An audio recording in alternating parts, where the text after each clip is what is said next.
Jaya Radha Madhava Kunja Bihari.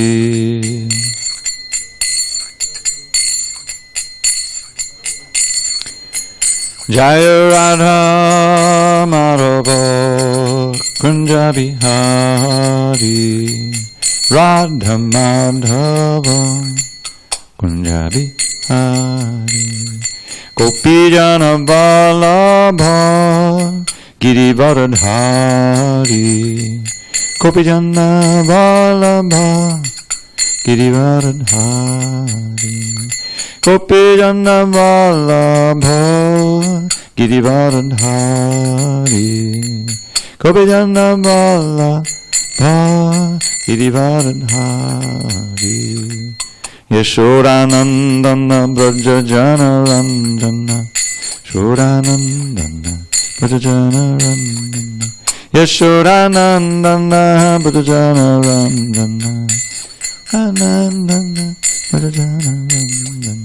Yamuna Tira Vanachari. Tira Vanachari. Muna Tira Vanachari. Yamuna Tira Vanachari. Jaya Radha Madhava Kunja Bihari. Jaya Radha Madhava Kunja Bihari. Jaya Radha Madhava Kunja Bihari. Radha Madhava Kunja Bihari. Jai Mr. Pad Paramahansa, Pradvajikacharya, Ashtottara to the Sri Srimad, His Divine Grace, Srila A.C. Bhaktivedanta Swami Prabhupada ki Jai. Okay, you can bow. You know that. You know the drill. Yeah. Jai Mr. Pad Paramahansa, Pradvajikacharya, Ashtottara to the Sri Srimad, His Divine Grace, Srila Bhakti Siddhanta Saraswati Thakur ki Jai. Ananta Koti Vaishnavinda ki Jai. Namacharya Srila Haridas Thakur ki Jai. Srimad Bhagavad Gita ki Jai. Samaveda Bhaktivinoda ki Jai. All glories to the assembled devotees. All glories to the assembled devotees. All glories to the assembled devotees. All glory to Shri Guru and Gauranga. Om Namo Bhagavate Vasudevaya. Om Namo Bhagavate Vasudevaya. Om Namo Bhagavate Vasudevaya. You can turn this down just a little bit for me. Yeah. Okay. On this 25th day of November 2019 in SanDiego, reading from Srimad Bhagavad Gita as it is, translation and commentary by His Divine Grace A.C. Bhaktivedanta Swami Prabhupada. And we are in chapter 7, entitled Knowledge of the Absolute. That's good. Text number 24 on page 334. Do you want a book? Yes, please take a book. You can put that on the stand.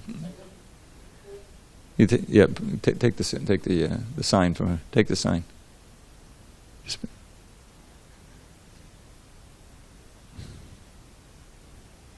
Okay. Yeah, page 334. Got it? All right. You can put that on the sign, on the stand here. It'll be fine. There you go. Okay. Text 24. Avyaktam vyaktamapannam. Avyaktam vyaktamapannam. Manyante mama buddhaya. Manyante mama buddhaya. Padam bhavma jananto. Padam jananto. Mamavyyamanuttamam. Mamavyyamanuttamam. Avyaktam vyaktamapannam. Manyante mama buddhaya. Padam bhavma jananto. Mamavyyamanuttamam. Anuttamam. Avyaktam vyaktam apannam. apannam manyante mama buddhayaha padam bhavam ajananto mam avyayam.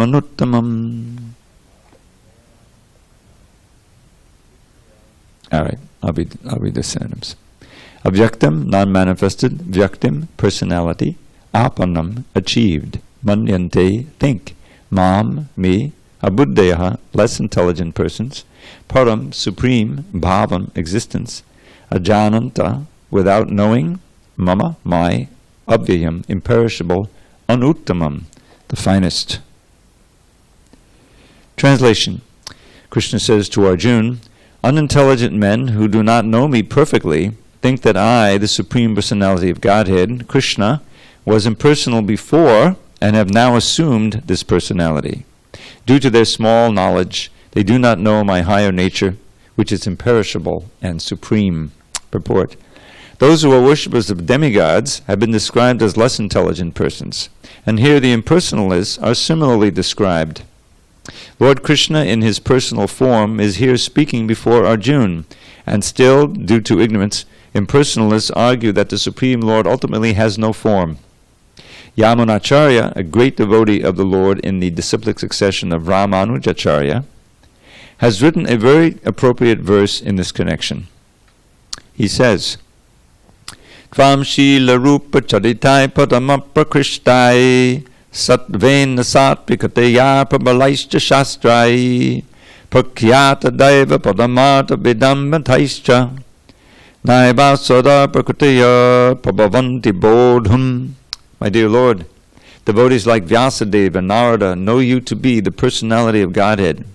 By understanding different Vedic literatures, one can come to know your characteristics, your form, and your activities, and when one can thus understand that you are the Supreme Personality of Godhead. But those who are in the modes of passion and ignorance, the demons, the non-devotees, cannot understand you. They are unable to understand you.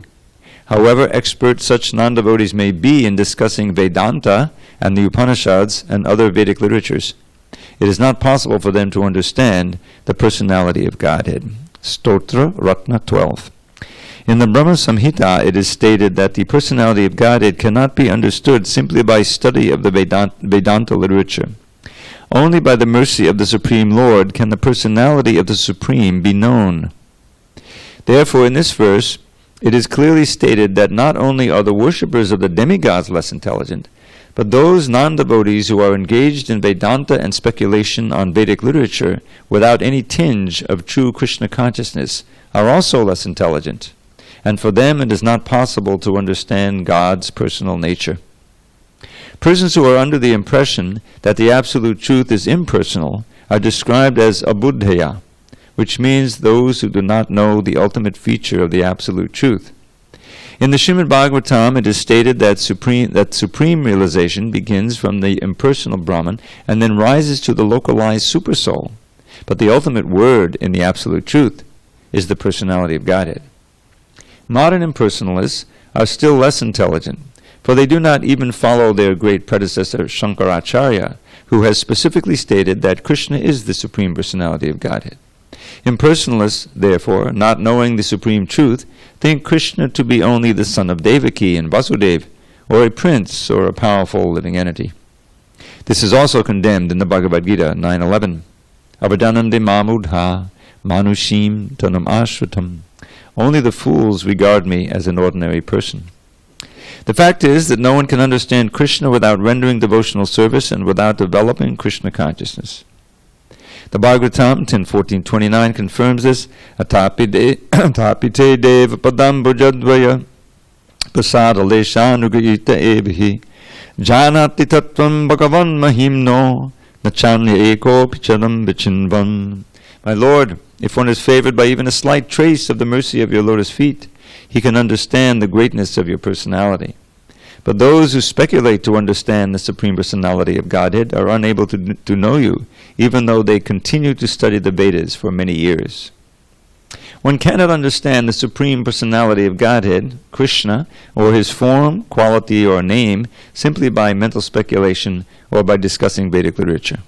One must understand him by devotional service. When one is fully engaged in Krishna consciousness, beginning by chanting Maha Mantra, Hare Krishna, Krishna Krishna, Hare Hare, Hare Rama, Rama Rama, Hare Hare, then only can one understand the Supreme Personality of Godhead. Non-devotee impersonalists think that Krishna has a body made of this material nature, and that all his activities, his form and everything, are Maya. These impersonalists are known as Mayavadis. They do not know the ultimate truth. The 20th verse clearly states, Kamais taista rita jnana pabhajyante nyadevataha. Those who are blinded by lusty desires surrender unto the different demigods. It is accepted that besides the Supreme Personality of Godhead, there are demigods who have their different planets, and the Lord also has a planet. As stated in the 23rd verse, Devan Devya Jo Yanti Madbhakta Yanti Mamapi. The worshippers of the demigods go to the different planets of the demigods, and those who are devotees of Lord Krishna go to the Krishna Loka planet. Although this is clearly stated, the foolish impersonalists still maintain that the Lord is formless and that these forms are impositions.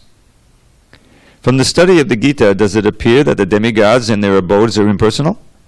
Clearly, neither the demigods nor Krishna, the Supreme Personality of Godhead, are impersonal. They are all persons. Lord Krishna is the Supreme Personality of Godhead, and he has his own planet, and the demigods have theirs. Therefore, the monistic contention that ultimate truth is formless and that a form is imposed does not hold true. It is clearly stated here that it is not imposed. From the Bhagavad Gita, we can clearly understand that the forms of the demigods and the form of the Supreme Lord are simultaneously existing, and that Lord Krishna is Satchidananda, eternal blissful knowledge. The Vedic literature confirms that the Supreme Absolute Truth is knowledge and blissful pleasure. Vijnanam Anandam Brahma. Vijnanam Anandam Brahma. Brihad Aranyaka Upanishad 3.9.28. And that he is the reservoir of unlimited auspicious qualities. Ananta Kalyana Gunatma Kosal. Vishnu Purana 6.5.84. And in the Gita, the Lord says that although he is Aja, unborn, he still appears. These are the facts that we should understand from the Bhagavad Gita. We cannot understand how the Supreme Personality of Godhead can be impersonal. The imposition theory of the impersonalist monist is false as far as the statements of the Gita are concerned. It is clear herein that the Supreme Absolute Truth, Lord Krishna, has both form and personality. Om Jnana Timirandasya Jnananjana Salakaya Chakshu Unmidatam Mena Tasmai Shri Gurave Namaha. I was born in the darkness of ignorance, but my spiritual master Srila Prabhupada opened my eyes with the torchlight of knowledge. I offer my humble obeisance unto him and all members of Sri Parampara. So, this is a very important verse. Hare Krishna, welcome. This side. Here, in the corner there. This verse, Krishna is criticizing those who are saying that his personality is derivative from the impersonal. Avyaktam vyaktamapannam means that from the non-manifested, personality has been achieved. In other words, this idea that the Brahman effulgence is the impersonal. This is page 334. Yeah. That Krishna is a secondary manifestation from the impersonal Brahman. That's the whole Mayavad idea. That's why at the end of chapter 9 is a verse, where Krishna says, here's the most confidential knowledge, super most confidential. Just think of me and become my devotee and worship me and bow down to me. Thus you will come to me. You'll be linked up to me, come to me. So in a commentary written by an impersonalist who happened to have been a former president of India, Dr. Radhakrishnan, he wrote a Bhagavad Gita. I have it on my shelf. And he says it's not to the person Krishna we have to surrender, but to the spirit within Krishna. That's what he says. So Prabhupada wrote a whole refutation about that. He says there's no difference between Krishna's within and without, as there is with us. We're different from this body. That's lesson number 1. That's A of the ABCs of Krishna consciousness. We're a pure spirit, minute particle, but we have the same qualities as Krishna. He's a person, we're a person. But his body is all spiritual. Ours is not. It's made of material elements. Because he's the Supreme Personality of Godhead. That's why it's Satchit Ananda Vigraha. Lord Brahma says, Ishvara Parama Krishna Satchit Ananda Vigraha Anadiradi Govinda Sarvakarana Karana. Very important verse. The first verse of his Brahma Samhita chapter in the Brahma Samhita, where he sings his hymns to Krishna. So this verse has been accepted, this whole Brahma Samhita has been accepted by Lord Chaitanya as authoritative Shastra. And what he's saying there is that the Supreme God, there are many controllers in this world. We may control our little family, and then there's a mayor, and there's a governor, and there's a president. But even they are very insignificant. There's Indra, there's demigods, there's Lord Brahma, right? He lives 311 trillion years plus. But all of them get their powers from Krishna. So that's why he says, Ishvara Parama Krishna. That Krishna is the supreme controller. Satchidananda Vigraha. He has a body that's eternal, Sat, and made of consciousness, Chit, and Ananda, full bliss. Satchidananda. We also have a body of Satchidananda. But that body is now occluded or covered by our temporary material body, which is anything but Satchidananda. Can anyone try to claim this body is eternal, that is full of unlimited knowledge and bliss? That's foolish, right? So there's a very important contrast. But the key word Vigraha, there's a form there. Vigraha means form. We have the Archa Vigraha, the worshipable deity form. We all also have forms, that we have. So Krishna has a form that's eternal, full of knowledge and bliss. Anadi, our body has a beginning, and it also will have an end. You know? So, but Krishna's body has no beginning. Anadi has no beginning. He's just eternal, always existed. He is the beginning of everything else. From him, everything else is derived. You see? That's Anadi, Adi. He is the Adi. And he's not just a, powerhouse or whatever. He is a person who has activities and Leela, and so his name is Govinda. He's the pleaser of the cows and the senses and everything that we know from the 10th canon. And then the last line, very important, Sarva Karana Karanam. Everything that we experience in this world, like ourselves, we have a causes. We can say roughly our parents, but there's more than that. There's the parents, brought us in, their causes. But then just to maintain the body, the food we eat, all the processes, all of those go into making us who we are. So, but each one of them is an effect. And parents also have their parents, and back all the way go. You see? So the effect becomes a cause. So it's a series of cause, effect, cause, effect, cause, effect. It brings about the present state of this world. And in turn, there are causes and effects will eventually bring about the demise of this world, annihilation. So, but Krishna is an uncaused cause. Nothing has caused him. And so he's the cause of all subsequent causes. This is a definition of God that Thomas Aquinas tried to give us. So that directly supports what Krishna is saying here and defeats the Mayavadis. The Mayavadis are those who are afraid to have a form, because form for them means this bodily form, and that means suffering. As we get older, I'm getting older, you're pretty old. It's not a picnic. There's all kinds of infirmities that come inevitably with age. You can't do anything about it. You have two choices. You can die from some kind of accident or disease when you're young or middle-aged, or you can go into your old age and die from some other way. But it's gonna come to an end. And so that's what having a material body means. It means being in the grip of time. I love this verse by Uddhava. Uddhava was a very intimate associate of Krishna in Mathura, and Krishna sent him to Vrindavan to give solace to his mother, his parents, and the gopis and the cowherd men, the cowherd boys, because of his absence, and also to learn the highest levels of bhakti. So Uddhava, that was there at the end, after he also went to Dwarka, and he was with Krishna there, And he got the final instructions from Krishna before Krishna left the planet. And it's called the Uddhava Gita. It's in the 11th canto, between like 9, there's about 10 chapters in there. And 11, 9 to 20, something like that. So, one of the verses, as Uddhava is praying to Krishna to please continue speaking, and he's taking the role of a conditioned soul like us.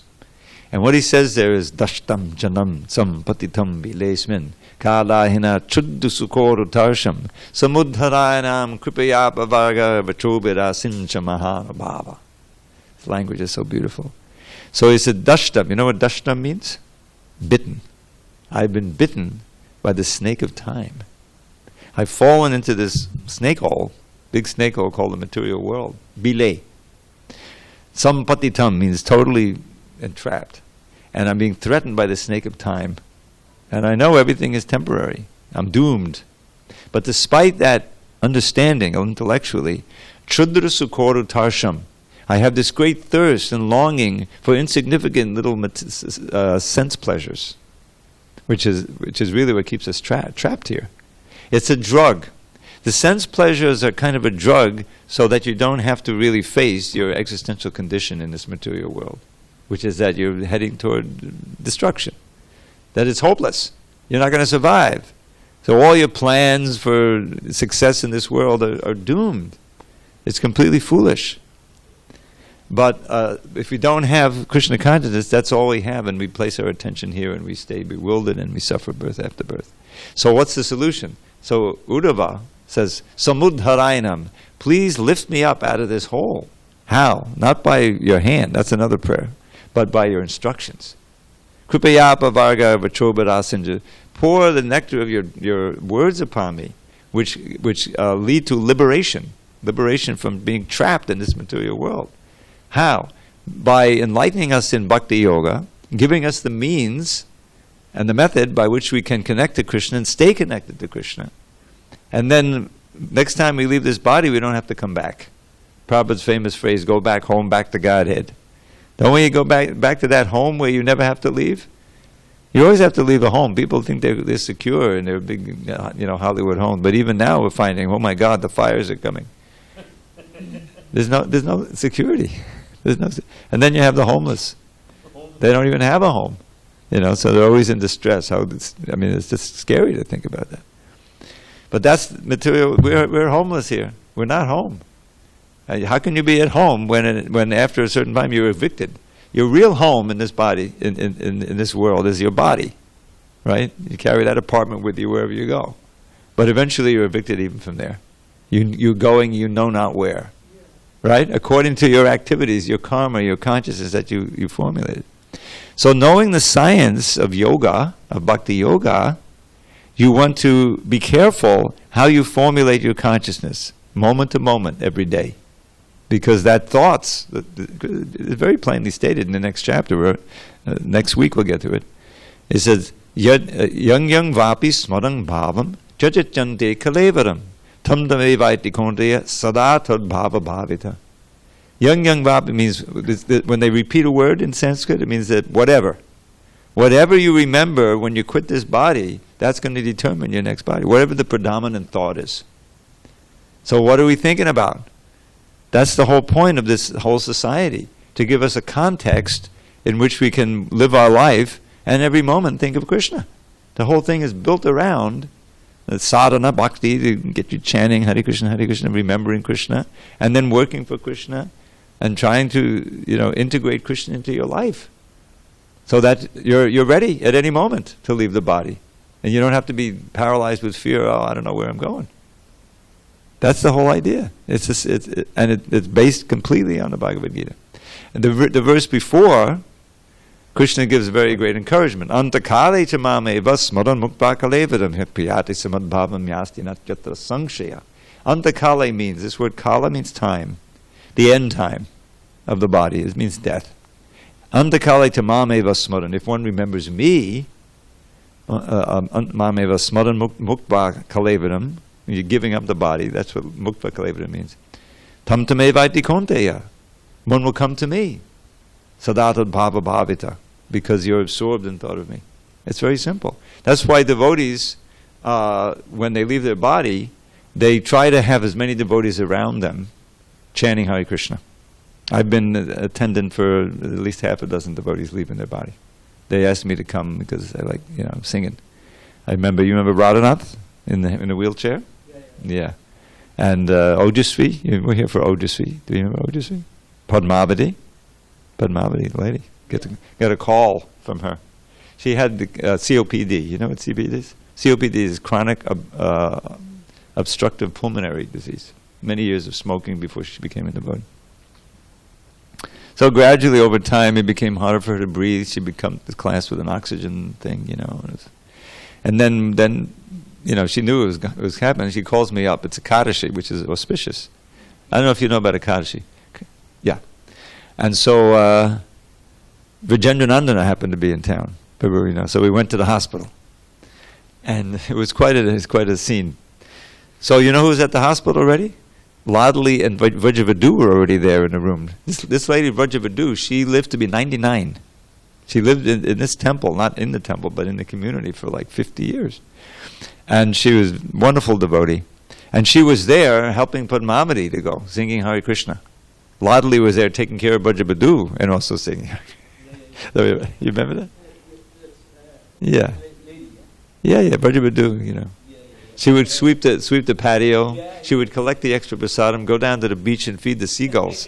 Yeah, the seagulls knew. As soon as they saw her, they would come clattering around. They're wonderful. So anyway, they were there, and we chanted together for a while, but then they had to leave because Padmavati, because Vrajavadu had her own, medical issues. So then Vijendra and I are chanting, Hare Krishna, Hare Krishna.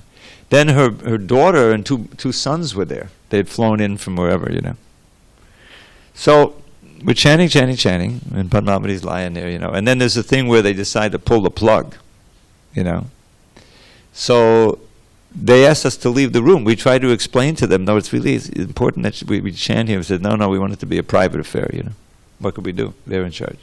So we went to a little waiting room nearby. And 15 minutes later, and then they told the nurse, remove the life-supporting things, the air and everything. So she's lying.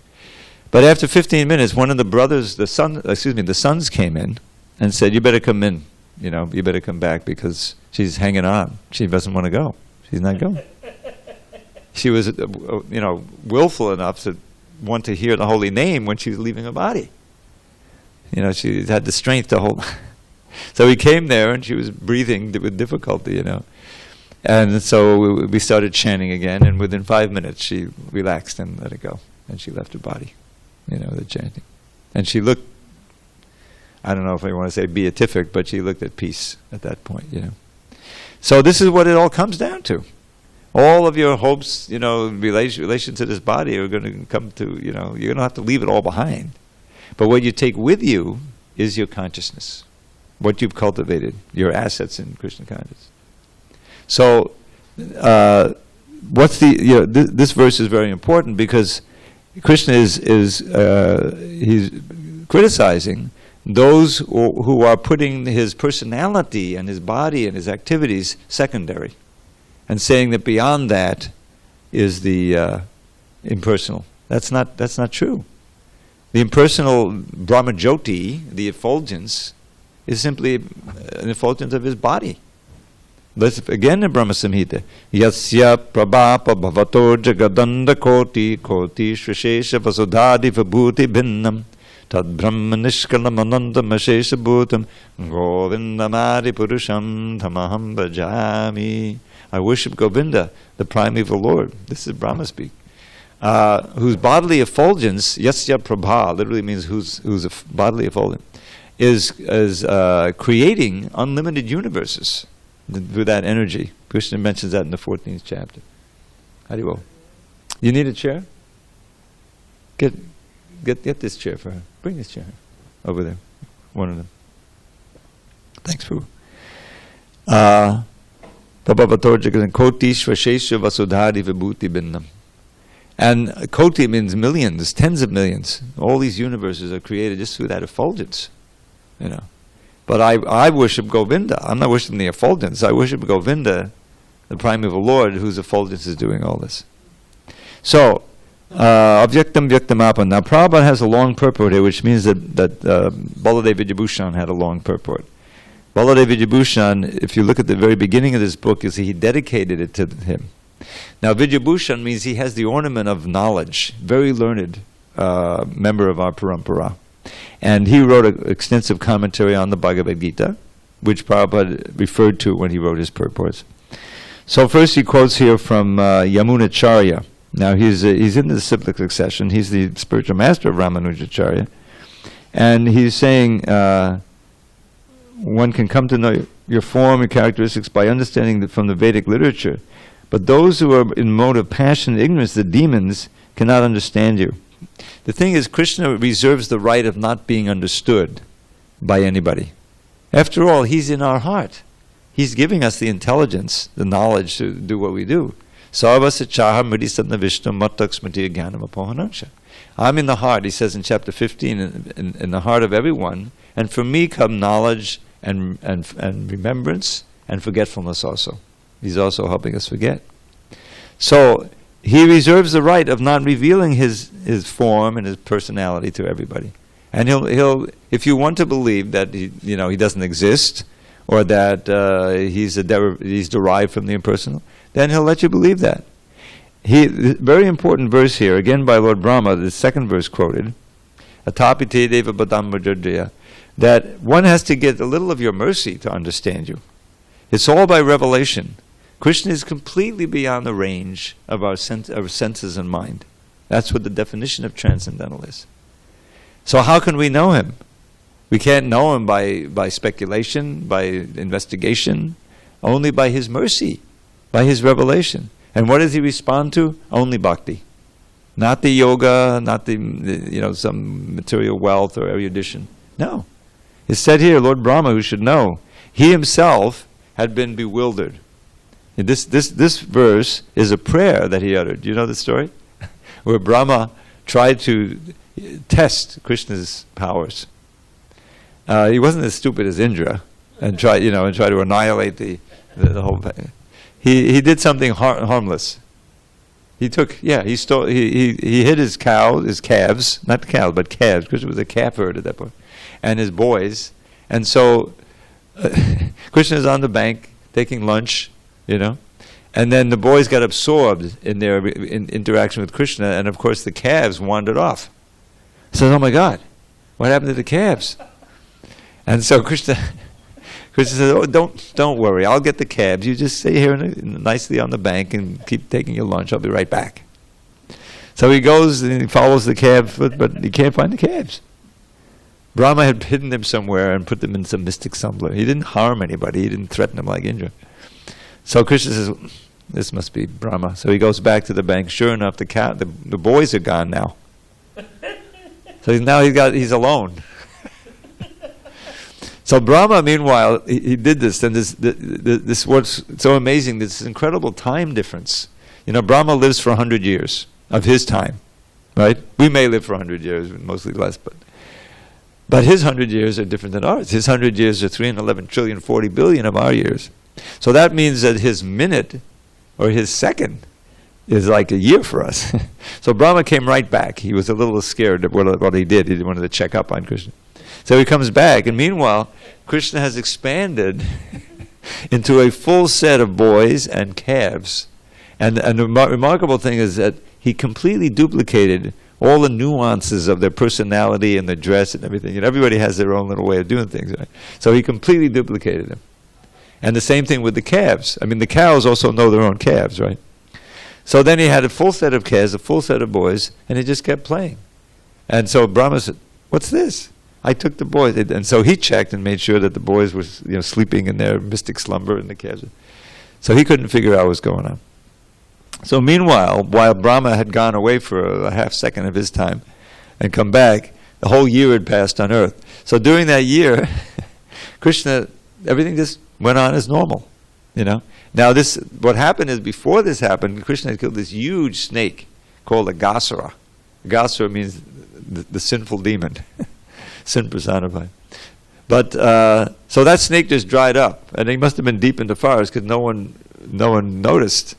And they didn't mention that. They didn't. Usually when they'd come back, they said, "Oh, Krishna's so wonderful, he killed Dhenukasura, he killed the donkey demon today, or he killed the heron demon." But this time the boys weren't singing at all. So it was a whole year before they, started glorifying what they had done, because they were all in this mystic slumber. So anyway, he goes on, and because he was so expert at duplicating that, the mothers couldn't tell. And so they just greeted their boys and loved them as usual. But there was a difference. And the love increased. Because usually the mothers actually loved Krishna more than their own children. But now their own children were Krishna, so their love for their own children increased. So the whole waves of prema were just flowing even more. So Balaram, amazingly, he was puzzled. What's going on? Now Balaram is an expansion of Krishna. He's also omniscient, but somehow he was covered. So he said, what's going on? All of this affection is not necessary. And then at the end of the year, practically, there was this incident there where the calves had grown up a little bit, and apparently cows will have several set of calves during the year. So some of the calves no longer just drink the milk from the mothers, and they go and they start eating grass, So some cows are at the top of Govardhan Hill, and at the bottom there's these calves, which are actually Krishna, and they were, grazing there with some grass. So suddenly these cows, they were so passionate to go and see those calves that they galloped. The cows don't usually gallop, but they galloped down the mountain, and the cowherd men couldn't stop them. They were so determined. And, what's going on here? And they go all the way down, and then they start licking their calves, and they're just like in ecstasy, just showing affection for the calf. So the cowherd men come down, and what does this describe? They're ashamed and disappointed and angry that they couldn't control their own cows. But when they see the boys there, I don't even know if they were their own boys, they just felt all this fatherly love, and they just lifted up the boys, who were actually all Krishna, and they smelled his head, and then they went off, and tears are coming down. So Balaram saw all this and said, what is going on here? And so he asked Krishna, there's something different here. So Krishna, the last 5 days, he explained to him what was going on. Anyway, so after all of this, then Brahma finally realizes, yep, he's actually God. He couldn't figure out this little boy with a little yogurt and fruit in his hand is actually his master, the Narayan, and from which he grew from the lotus flower and everything, So Brahma then uttered in chapter 14, that was 10:14, all of these wonderful prayers, which are really important. Our acharyas have written a lot of commentary, and Prabhupada's, you can always tell because in the Krishna book it's a thick chapter. So one of those prayers is this one here. Atapite deva padamudradvaya. My Lord, if one is favored by even a slight trace of the mercy of your lotus feet, he can then understand the greatness of your personality. But those who speculate, so that's the chiram vichinvan. Vichinvan means to cogitate and speculate, read the Vedas, But they're unable to know you even though they continue to study the Vedas for many years. That's the chiram. Chiram means for a long time. So the whole thing depends on getting a little of Krishna's mercy, And how do you get that mercy? Devotional service, So only the devotees can know Krishna. Now he confirms this in chapter 18 with this famous verse. Bhaktya mama bijanati yavanyaschasmi tatpataha. Through bhakti alone. Selfless, loving devotional service. Abhijanati. I can be known as I am, truly. I can be known as I'm not by a lot of people, that they don't understand. That's the whole point of the previous of the verse here, that they think that I'm derived from the impersonal Brahman. They don't know. So bhakti yavanyaschasmi tattvataha. And having known me in this way, in truth, through bhakti, they can come into the spiritual world and stay there. That's the whole point of that verse. So this verse is very important. As Prabhupada points out, people have different motives. They have different motives for worshipping, either the gods or demigods, or people here they worship Mammon, or some powerful politician or something. So in every case, unless the worship is directed to Krishna selflessly, there's a material motive behind that worship. Why do people worship Shiva? Generally for some material benefit, right? The demons worship Shiva. to get some power so they can kill their enemies or become invincible or whatever, you know. So the whole process of bhakti keys on this purification of one's motive, of why are you doing it. And that's why it's from day one, you walk in the temple and you read the Nectar of Devotion, which is the essential book of Bhakti Rasamrita Sindhu. And right at the beginning, it defines what it's all about, what we're all about. Anyabhilashita shunyam jnana karma janavratam. Because bhakti can also be mixed with material motive. Someone can just come in, on the way to work. I remember when I was in LA for a while, and you would see, it's certainly pious. Many pious Hindus on the way to work, they would stop in the temple, and the class is going on. They usually walk behind the Vyasasana, and go to the handi, drop in the donation, pray ardently, for whatever, and then go to work. Now, I don't know what they're praying for. Maybe they're praying for bhakti, But generally, unless you're really following carefully, there'll be some material tinge. Let my children have prosperity and a good education, whatever. This is all called kaitava dharma. This is not bhakti. It's you're approaching Krishna, which is good, but you're approaching with material motive. Now, Krishna just got through telling us that there's 4 kinds of pious people who come to me. In other words, if they're coming to me even for material motives, that's good. At least they're coming to me. If they continue to come and they associate with devotees, then their motives can be purified, because Krishna's all attractive. So even if you come with one motive, you may, material motive, you may graduate to a spiritual motive. That's fine.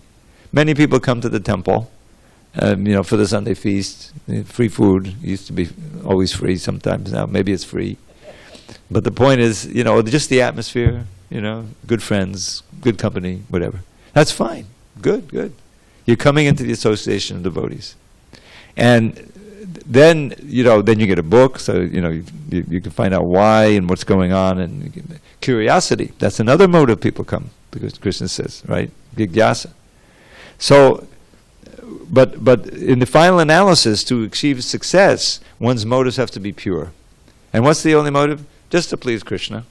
Just like a parent's motive, a mother's motive, just so the child will be happy and healthy. That's all I want. There's no reciprocation, quid pro quo, famous phrase is becoming in today's news.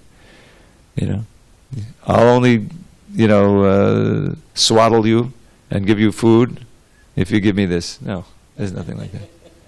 Just be happy and healthy. The heart is there. So when that attitude is there for Krishna, what does Krishna want? The whole Bhagavad Gita, don't forget, the whole context is that Arjuna really didn't want to fight this war, because his friends were on the other side. His guru was on the other side. His teacher of martial arts was on the other side. And his worshipful, Bhishma Dev, they all revered him highly, What to speak of friends and relatives of all kinds. So no one wants to be in a war, in internecine battle like that, where you're forced to either be killed or kill your relatives and friends. He said, "The heck with this! I don't care about the kingdom." So Arjuna was reflecting material motives there that can also be part of our program. But in the end, he surrendered to Krishna, who wanted him to fight for the best of reasons, for reinstituting Dharma on the throne in the person of his brother Yudhishthira, for the benefit of the whole world. So he said, "Okay, by your mercy my illusion has been dispelled, and I will do as you say. Kadishe vachanang taba." If we can just come to that point, Kadishe vachanang taba, I will do as you say, Krishna. Then that's the pure motive. Even though it may and often will contradict our own desires, But the wonderful thing about Krishna consciousness is, after a certain point of that, and you're purified of the illusion and all of the anarthas in your heart, then you become spontaneously attracted to do what Krishna wants. That's the most ardent thing. And then, where's the austerity? In other words, the chanting is just you just want to keep on chanting. It's so sweet. We hear the descriptions of the holy name, which is our basic sadhana, from our great acharyas and what they're experiencing. And we're encouraged, you can also experience it. Maduram madarebhyopi, mangalebhyopi, mangalam bhavanam bhavanebhyopi, hare namaiva kevalam. Of sweet things, it's the sweetest you will taste at any time. Of things that bring good fortune, it's the perfect paradigm.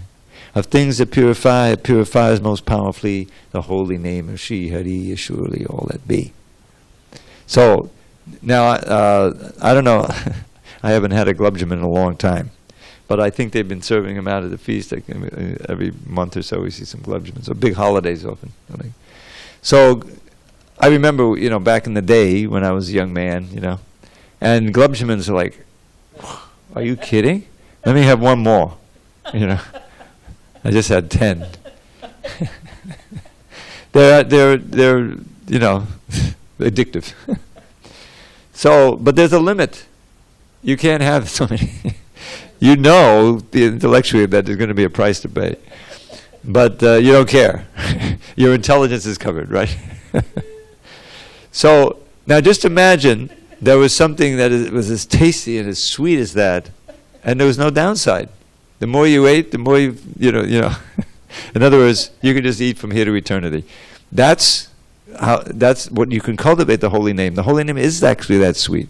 We just have to become purified so we can taste it that way. Rupa Goswami says that. A beautiful verse in the Upadeshamrita. Very nice, He's giving us practical instructions in bhakti. 11 verses. It's very short. That's why it says the nectar or the essence of all advice. So one of the verses he describes what we experience all the time, if you're actually trying to chant, and that is that Syat Krishna Nama Charitari Sitapya Vidya Titto Patapta Sarasena Rochikanu. Although the holy name, form, qualities, pastimes of Krishna, which is what we should hear and chant about, remember, are very, very tasty. Krishna Nama Charitari Sita. Sita is a word that means very tasty.